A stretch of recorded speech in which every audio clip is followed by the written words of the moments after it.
Bonsoir à tous, j'espère que vous avez passé un bon événement. On va essayer de passer encore 40 minutes ensemble.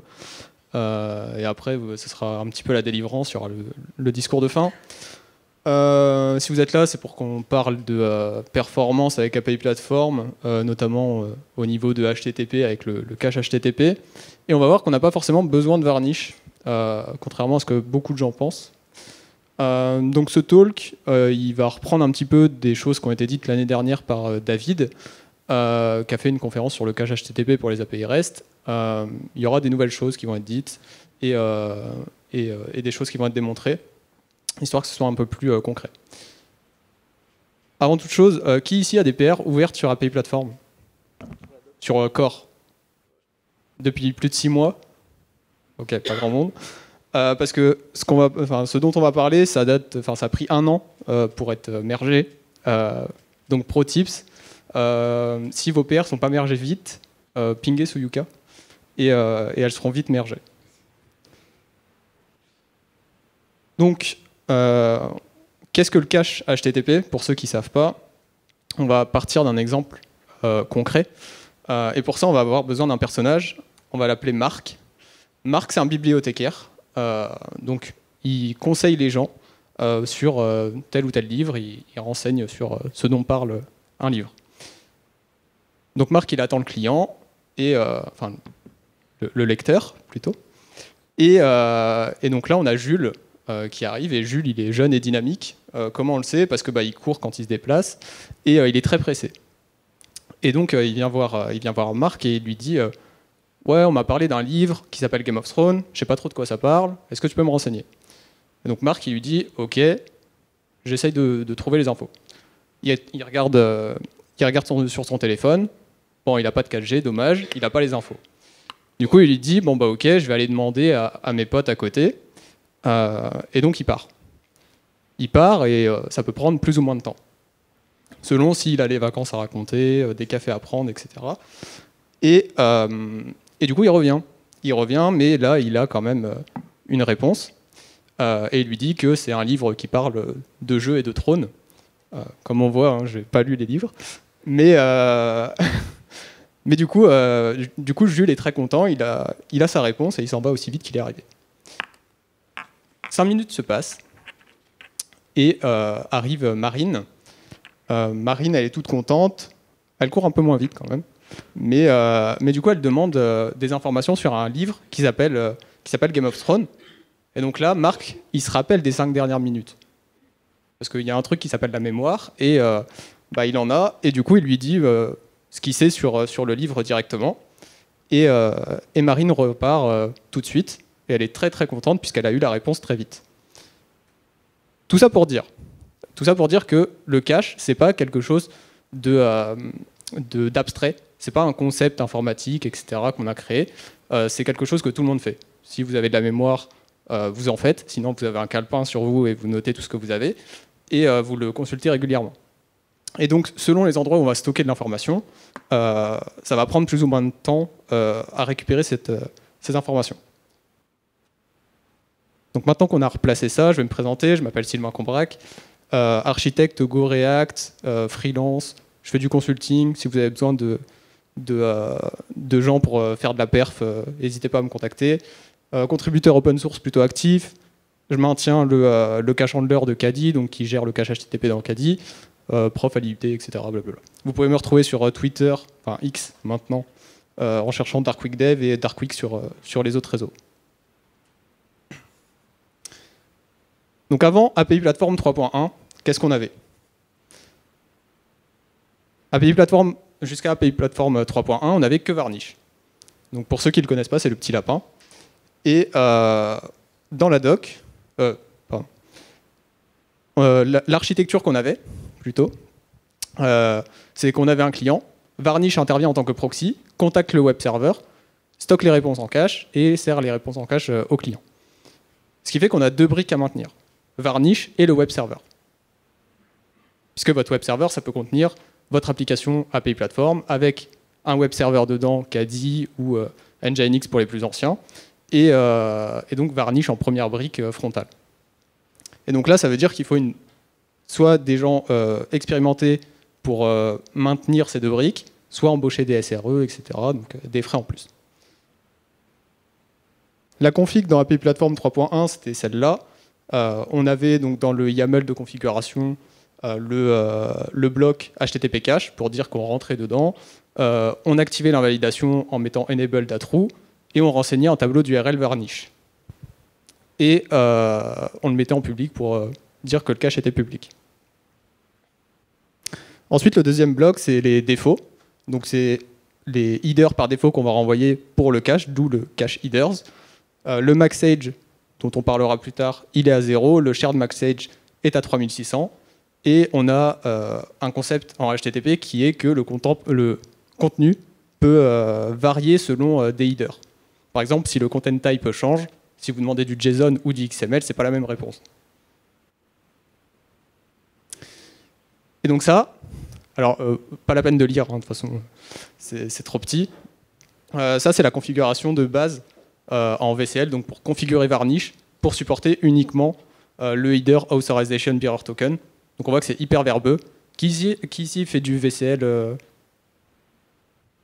Qui est en dépression avec ça? Donc moi, j'aime pas trop le VCL. Mais du coup, on va essayer de garder notre calme et voir quelle solution s'offre à nous aujourd'hui pour pallier à ça. À partir de la 3.1, on a un commit qui a été mergé dans master qui introduit le cache purger dans API Platform de manière agnostique. Donc on n'est plus lié à Varnish. Et donc du coup, devant API Platform, on peut mettre n'importe quel système de cache et le purger de n'importe quelle façon. Donc c'est très extensible, comme le veut le framework API Platform.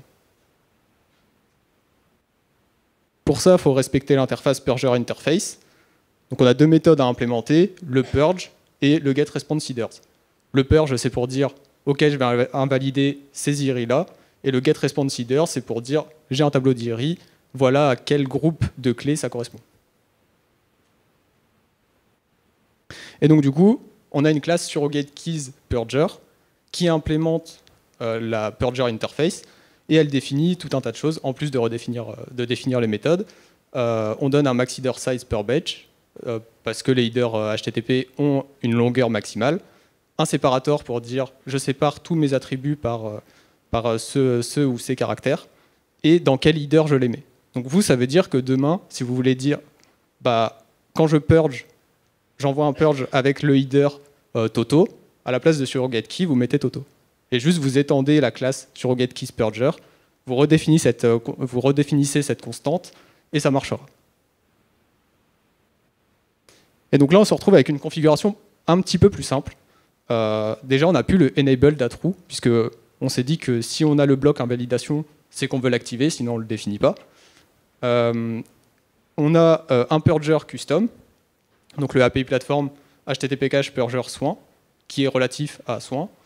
Et après, les valeurs par défaut ne changent pas. Et nous, ce qui va nous intéresser, c'est la partie URL. On voit qu'on va taper directement notre service PHP. Donc dans notre stack de Docker Compose, Kubernetes, etc., on va résoudre ce nom de service, PHP, par son IP, etc. Et donc on se tape nous-mêmes. Et ça, on se tape nous-mêmes, pourquoi? Parce qu'on va taper directement sur Caddy. Un petit mot à propos de Caddy, c'est un reverse proxy, on l'adore, ça marche trop bien, c'est facile, mais pour ça, il y a une conférence qui fait l'éloge de tout ce qu'on peut faire, c'est celle de Matolt. Ensuite, dans cette conférence, je vais parler de deux modules qui sont donc des modules Caddy. Sur le papier, ils sont différents, enfin, dans le nom, ils sont différents, mais en réalité, c'est la même chose. Et donc, comment on le configure, le cache HTTP, avec un module de cache de Caddy? Juste avec un Caddy file, et c'est tout. Donc on voit qu'on a une directive globale cache qui va permettre d'activer globalement le cache, et sur les routes qu'on veut cacher, on va avoir la directive cache. Et donc juste avec ça, on a un serveur de cache. Ensuite, quand on va faire du cache HTTP, il faut respecter des RFC. Donc les RFC, c'est quoi?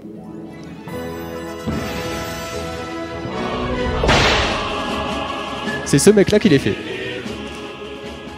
Donc lui, c'est Mark Nottingham. Mark Nottingham, c'est qui? C'est un gars qui a créé quand même 38 RFC sur le web. C'est lui qui drive en fait comment fonctionne le protocole, vos applications, ce qu'elles doivent répondre selon tel ou tel paramètre, etc. C'est quelqu'un qui a bossé chez Fastly, Akamai, etc., donc des gros providers de CDN. Donc il a des problèmes de perf que nous, on n'a pas. Ou alors à moindre échelle. Donc du coup, n'hésitez pas à le suivre hein, sur les réseaux si vous voulez des conseils sur les perfs, ce qu'il faut implémenter, etc. Il est très fort. Par contre, il répond pas souvent. Ça, c'est un petit peu toutes les RFC qu'il a fait. Donc le mec est vraiment chaud. Sachant que là, c'est que celles qui sont publiées. Il en a fait 88 qui ne sont pas publiées, mais il a le temps que nous, on n'a pas. Et donc une RFC, c'est un request for comment. C'est ce billet de blog-là qui fait en moyenne une trentaine de pages, en anglais complexe. Chaque mot est pesé, chaque mot a son importance, et faut respecter ce que dit la RFC. Et donc, quand, comme moi, vous ne comprenez pas trop l'anglais, vous prenez des Doliprane et vous relisez plusieurs fois la RFC jusqu'à ce que ça rentre. Pour ce qui est des RFC supportées existantes, on en a 4, donc la 2068, la 2616, la 7234 et la 9111. Donc là, on peut se dire, ouais, bon, 30 fois 4, ça fait quand même pas mal, au niveau des pages à respecter, mais en fait, c'est sensiblement la même chose. C'est des réécritures qui ont été faites au fil du temps. Donc on voit que la première RFC sur le cache a été faite en janvier 97. Après, ils l'ont réécrite en juin 99, parce qu'ils se sont dit, les gens commencent à faire n'importe quoi, on va cadrer un peu plus les choses. En 2014, pareil, il y a eu beaucoup d'évolutions entre-temps, donc ils ont recadré les choses pour qu'il y ait moins de personnes qui fassent un peu à sa sauce. Et en 2022, donc très, très récemment pour les âges des RFC, ça a été réécrit encore une fois, en droppant certaines backward compatibility qu'on avait depuis des années. Notamment le header Pragma qu'on avait, on ne le regrette pas. Si je vous montre ces directives-là, il y a un header HTTP auquel vous pensez, je pense, qui est le header cache control. Et donc, le cache control, ça va dire comment doit se comporter votre système de cache. Que ce soit un cache public, donc un varnish ou un CDN, ou un cache privé, votre navigateur. Donc, par exemple, la directive publique, elle va dire la donnée est publique, tu peux la stocker peu importe où. Pour le private, par contre, c'est si tu es capable d'authentifier une et une seule personne à qui appartient cette ressource-là, dans ce cas, tu peux la stocker. Si tu fais que du cache public, tu ne peux pas. Ensuite, les revalidate, donc que ce soit en must ou en proxy, c'est pour dire tu peux me servir la donnée si elle est cachée, mais revalide quand même avec le serveur si jamais il n'y a pas une nouvelle donnée. Et sinon, tu me renvoies une 304 et on est bon. Et donc, la différence entre must et proxy, c'est que proxy, c'est uniquement pour les proxys, et must, c'est pour tout le monde. Le sMaxEdge, à ne pas confondre avec le MaxEdge, donc ça, c'est uniquement pour les serveurs de cache partagés. Donc, si vous n'êtes pas capable d'authentifier une personne. Et donc, après, on a aussi le MaxEdge qui permet de dire au maximum, tu stockes pendant X secondes cette ressource-là. Ensuite, je pense que le no cache et no store, vous devez connaître. Donc, no cache, ça ne veut pas dire pas de cache. Ça veut dire, selon les règles que je te donne, tu ne mets pas de cache. C'est un peu plus... Enfin, c'est pas juste, tu fais pas de cache. Le no store, par contre, lui, c'est de toute façon, peu importe ce que je te renvoie, enfin, ce que tu me renvoies, tu stockes pas la réponse en cache.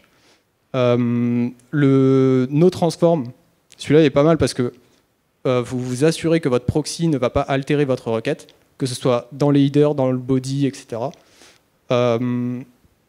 Ensuite, on a le maxtail qui nous dit que si la donnée est fraîche, si la donnée n'est plus fraîche, mais qu'elle n'est pas expirée depuis plus de X secondes, tu peux me la servir quand même. Je l'accepte. Le min fraîche, ça c'est la directive que personne ne sait pourquoi elle est là. C'est tu me sers la réponse en cache si elle est cachée depuis X secondes. Bon, est-ce que c'est utile? Je ne sais pas, mais au moins il couvre tous les cas. Et le only if cached, c'est si tu l'as en cache, tu me la sers et je m'en fiche. Ensuite, on a une nouvelle RFC qui est apparue, donc la 9211, qui s'appelle le cache status. Pour ceux qui font du varnish, je pense que vous avez vu le header X cache status, mais les headers préfixés par X sont dépréciés. Donc il faut éviter de les utiliser. Et donc ça permet de standardiser en fait la façon dont on va dire à l'utilisateur « Ok, c'est bien servi par le cache » ou « Ça a été stocké par le cache », etc. Pour ça, on a différentes directives. On a le hit pour dire que ça a été chopé dans le cache. Le forward pour dire qu'on l'a envoyé au serveur pour telle raison. Généralement, c'est un URI miss, donc on n'a pas trouvé la donnée en cache. Forward status, c'est pour dire que le serveur nous a renvoyé ce statut-là. Un TTL pour dire que la donnée est fraîche encore pendant X secondes. On peut avoir un TTL négatif si on autorise les stale, par exemple. Ensuite, si elle est stockée ou non, la clé de cache qui vous permet de dire de manière autodécouvrable bon, cette URL-là, elle me renvoie cette clé-là, donc je peux l'invalider. Et le detail, là, c'est un champ fourre-tout, vous mettez ce que vous voulez.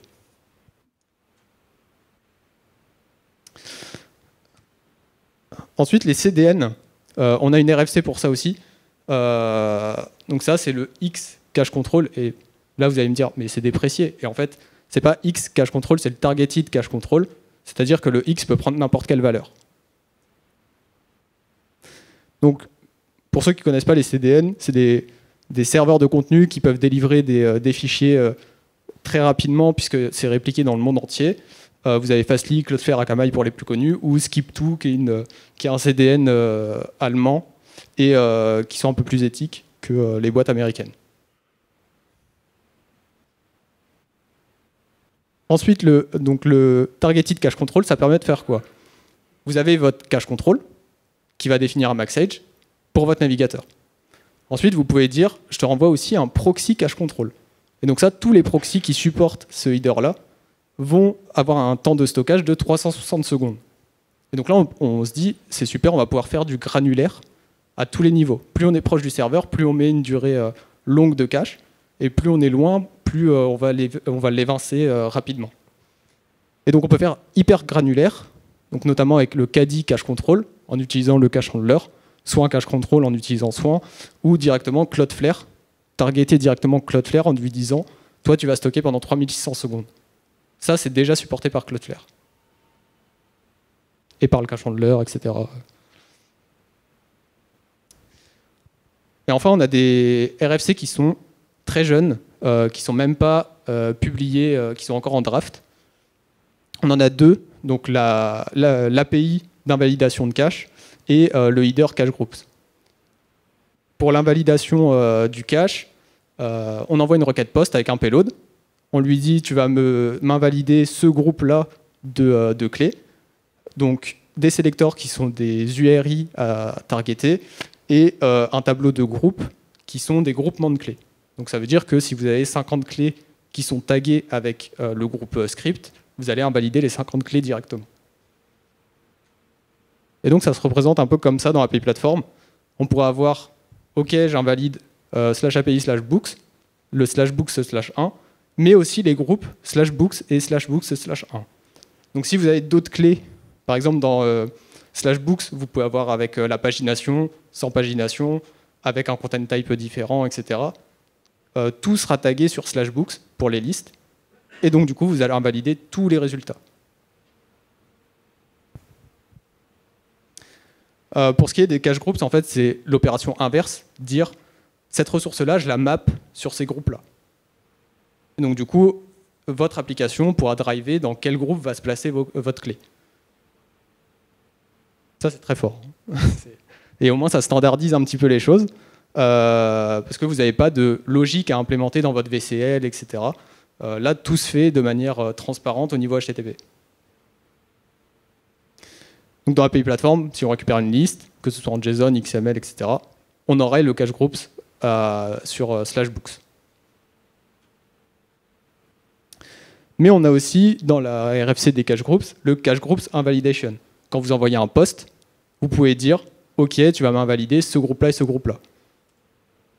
Donc par exemple, si je mets à jour, si j'envoie une requête de création de livre, il va retourner un header cache groups invalidation avec le groupe /books pour invalider la liste. D'autres features plutôt sympas dans le cache handler, la gestion des ESI. Qui utilise des ESI dans son code? Il n'y a pas grand monde. Mettez-en, hein, c'est supporté de base dans Symfony. Hein. Les ESI, pour ceux qui ne savent pas ce que c'est, donc c'est les Edge Side Include. Ça vous permet d'avoir des templates de pages qui sont stockés très longtemps. Et en fait, des petits blocs dans votre page vont être requêtés dynamiquement par votre serveur ESI et qui seront eux-mêmes possiblement stockés en cache ou tout le temps requêtés. Par exemple, le username et le shopping cart, qui sont les blocs en rouge, seront toujours requêtés. Mais par contre, le main navigation, lui, il aura un temps de stockage de 60 minutes. Et le content, lui, il peut peut-être changer rapidement. Donc du coup, on va le stocker pendant 5 minutes. Et c'est pareil, ça veut dire que si vous changez votre content, vous pouvez juste invalider dans votre cache la clé content et votre page se régénérera toute seule à partir du cache et ira requêter le content derrière. Donc comment ça se présente? Vous avez tous déjà fait du HTML, je pense. Ça ressemble un peu, mais un peu plus verbeux. Donc on a un système de try-catch, on tente dans le premier bloc avec le attempt, on a un commentaire qui sera viré par le processeur ESI, et on a un ESI include qui va dire « va me chercher cette ressource-là ». Si jamais ça fail, tu passes dans le except, et donc pareil, on a un commentaire qui sera viré, mais dans ce cas, tu me mets juste un ahref sur le lien, vers le lien akamai.com avec le texte example.com, puisqu'il n'a pas réussi à loader le premier, donc il passe dans le catch. Donc ça vous évite à vous de faire vos requêtes en PHP, dire « faut que j'aille chercher ça, ça fail, donc je renvoie ça ». Et on peut aussi récupérer des variables. Donc par exemple ici, je vais récupérer les cookies de la personne, je récupère le cookie type et le cookie logo name, et tout sera interpolé automatiquement puisqu'on est dans des tags ESI var, et donc ça peut donner quelque chose comme ça. Votre URL sera générée dynamiquement selon le cookie du client. Et vous avez plein d'autres variables, mais ça je vous laisserai lire la spec des tags ESI. Et donc dans API Platform, comment ça pourrait se faire? Vous pouvez déjà activer les ESI et retourner en fait un tableau de tags ESI qui seront interprétés par le processeur ESI qui va générer pour vous les données. Donc là, j'importe 4 livres et le résultat, après être passé à la moulinette, donne ceci. Donc, derrière, ce que ça va faire, c'est que ça va aller rechercher /books/1, /books/2, /books/3, etc. Tout ça en parallèle. Donc ça veut dire que vous avez une première requête, X requêtes derrière qui sont faites sur votre serveur, ça va stocker de manière atomique le résultat de vos items et générer un tableau avec ça. Ensuite, pour les stockages, le cache handler, il supporte pas mal de stockage, et c'est pour éviter les problèmes que certains ont avec Varnish, puisqu'ils mettent tout en mémoire, et pour avoir du stockage distribué avec Varnish, il faut payer la licence Enterprise. Donc, de base, dans le cache handler, on supporte 3 systèmes in-memory et 4 systèmes distribués. Donc là, vous avez le choix. Auteur, c'est celui qui est préconisé pour la perf dans le in-memory. Et après, vous pouvez stocker dans du etcd, Redis, etc. Et l'avantage, c'est que vous pouvez les combiner aussi. On verra ça après.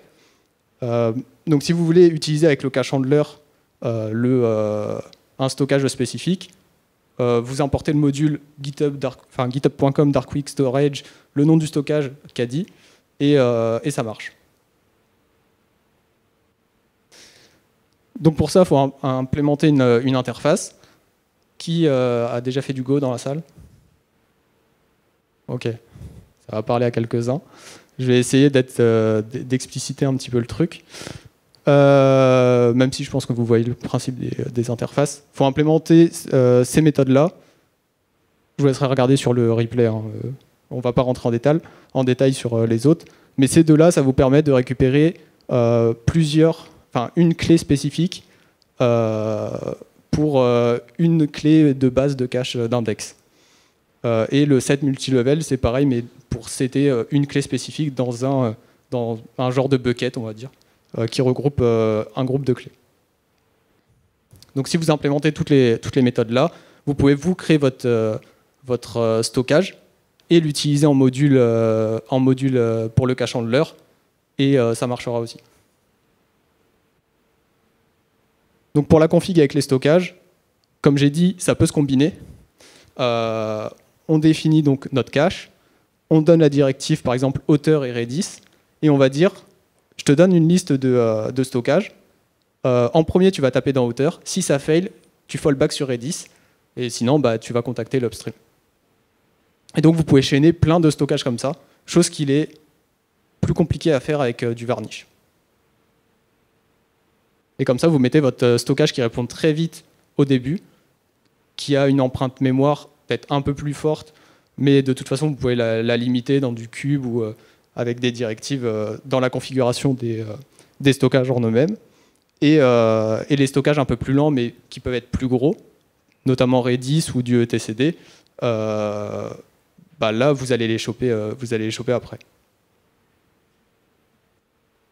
Ensuite, du coup, dans le cache handler, il y a un truc qui s'appelle le request coalescing. Qui s'est déjà pris un DDoS dans la salle?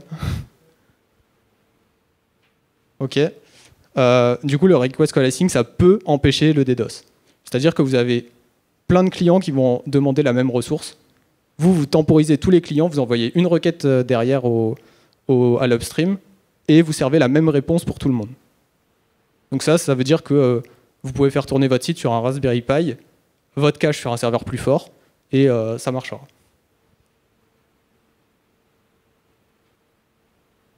Et du coup, ça vous permet aussi de préchauffer votre cache, parce que si d'un coup vous avez beaucoup de flux qui sont envoyés, ce sera temporisé, tout le monde aura le même temps de latence, et votre serveur, votre upstream continuera de tourner quand même malgré tout, puisqu'il traitera une seule requête et d'autres requêtes plus importantes, des updates, etc. Et maintenant, si on essaye de tout mettre dans un seul binaire, ça pourrait être sympa. Parce qu'on l'a vu, gérer deux stacks différentes, un varnish, votre stack à vous, c'est un petit peu plus compliqué, ça demande de la maintenance. Si on n'a qu'un seul binaire, c'est beaucoup plus simple. Donc pour ça, on va utiliser notre stack favorite, FrankenPHP et API Platform. Donc dans la config du Caddy file, on a juste à dire qu'on active l'API soin pour invalider le cache et lui dire que les clés qu'il va générer auront le header authorization dans la clé. Et puis après, vous avez juste à activer dans votre route ou votre domaine complet la directive de cache. Ce qui est un peu plus simple quand même que le VCL qu'on a vu tout à l'heure. Ça demande moins de lignes. Donc pour ça, on part du Dockerfile de base. On a cette ligne-là par défaut. Donc on prend Dinglass FrankenPHP en version latest as FrankenPHP upstream. On le remplace par le FrankenPHP builder. Ensuite, on copie depuis le Caddy builder Xcaddy et on va générer nous-mêmes notre binaire en utilisant Xcaddy. Puisque comme FrankenPHP est un module Caddy, on peut l'utiliser comme ça. Et donc la commande que ça nous génère, c'est ça. On output le binaire sous le nom FrankenPHP, et ensuite on rajoute tous nos modules qu'on a besoin. Donc on a besoin de FrankenPHP, FrankenPHP Caddy, Mercure, qui est compatible avec Caddy, Vulkan pareil, Caddy c'est Brotli parce qu'il y en a besoin dans la distrib de base, et on rajoute donc le cache handler et un stockage. Donc ici on rajoute le stockage Redis. Et après, on refait un from, une fois que tout est généré dans notre Dockerfile. On repart de FrankenPHP classique en latest, et on copie le binaire qu'on vient de générer depuis notre builder vers notre instance, vers franken.php latest. On override le binaire qui est fourni par défaut par le conteneur. Et donc maintenant, on a directement un fichier binaire dans notre stack, et on n'a plus d'autres services à se soucier. Donc on a un binaire qui fait absolument tout ce qu'on a besoin. On peut rajouter autant de modules qu'on veut. On n'est pas limité, puisqu'on est juste limité par le nombre de modules de Kadi. Petite démo. Là, on croise les doigts. Là. Donc si je fais un tour des fichiers qui sont modifiés, on voit que j'ai modifié que la partie. Donc comme je vous disais dans les slides, je génère mon binaire franken.php. Ça, je sais pas si, je crois pas que ça y était dans les slides, mais c'est parce qu'on a besoin de Sego, puisque franken.php fait des appels à C. Mais ça, c'est documenté de toute façon dans franken.php. Dans la config API Platform, je définis mon bloc HTTP cache, invalidation, je définis mes URL. On voit que je tape sur le service PHP directement et j'ajoute le purger. Dans mon entité greeting, j'ai juste rajouté les cache headers pour dire OK, tu me renverras un header MaxAge à 3600. Comme ça, au moins, je suis tranquille. Et au moins, il renverra toujours un cache control public aussi dans tous les cas. Et enfin, dans le Cadifile, je définis donc ma directive de cache, j'active l'API soin d'invalidation. Je lui dis en CDN, tu fais une stratégie hard. Ça, c'est spécifique au cache handler du coup, pour dire tu me purges vraiment les clés, tu vas même pas les mettre en stale. Comme ça, je suis sûr qu'il ne me les resservira pas. Et du coup, pour la clé, je rajoute le header authorization dans toutes les clés. Et après, pour mon serveur localhost, j'ajoute le cache et on est bon. Donc pour ça, on a juste à faire un docker compose up. Si on regarde, là, j'utilise pas Redis, Otter, etc. J'utilise le cache par défaut. Vous aurez un warning comme ça, qui vous dit que c'est pas recommandé, qu'il faut mieux utiliser un stockage, mais c'est juste là pour la démo, ça suffit. Et du coup, ici, si je récupère ma liste, on voit que j'ai 3 ID, donc j'ai ID 1, ID 2, ID 3. Et ce qui nous intéresse, nous, c'est la partie cache status. On voit que c'est stocké par soin, ça a fait un URMIS, ça a stocké en cache, etc.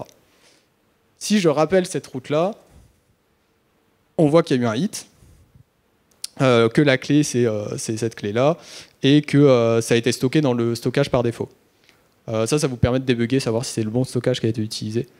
C'est plutôt pas mal. Mais donc du coup, j'ai toujours la même donnée.